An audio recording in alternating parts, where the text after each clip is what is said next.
Every Friday, the heart of Kingston comes alive at 16 Chelsea Avenue with the flavor at the Summit Food Village. It's a weekly celebration of Jamaican cuisine, culture and community. More from Deidre Thomas.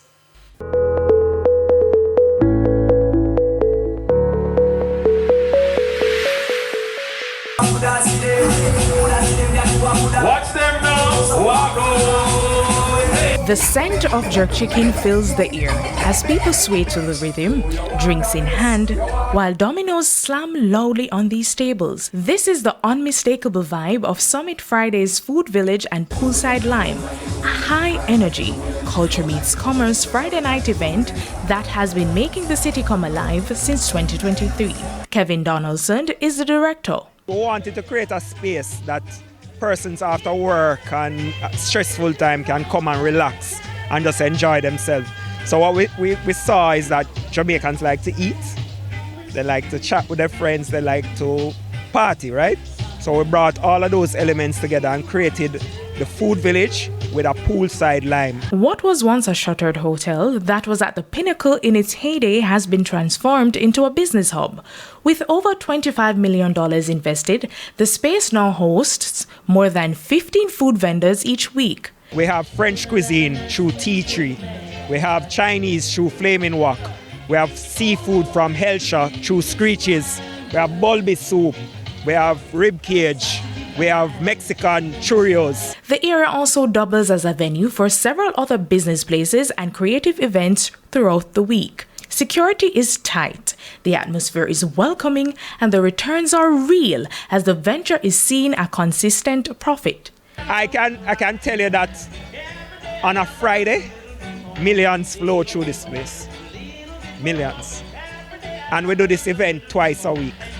On Thursdays, we have games night and Latin night, so that's a different take.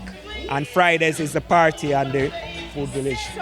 While the success is evident, behind the buzzing energy lies a fair share of hurdles to overcome.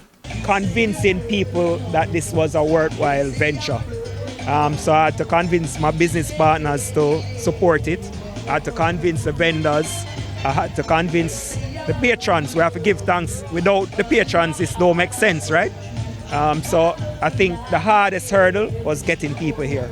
But with targeted marketing and strong partnerships, the foot traffic has seen a notable boost. We had like 100 to 200 persons on a Friday. And on Thursdays, we always had a core of people that come to play dominoes. We had 50 people every Thursday, and that has now grown to 500. Patrons like Shauna, a first-timer, describe it as a vibe. Just the whole street vibes. It's just like a street vibe. You just walk around and you pick what you want, and good fun. People, them look happy too. While regulars like Mr. Headley had this to say. It's nice, it's easy, very relaxed for a Friday evening.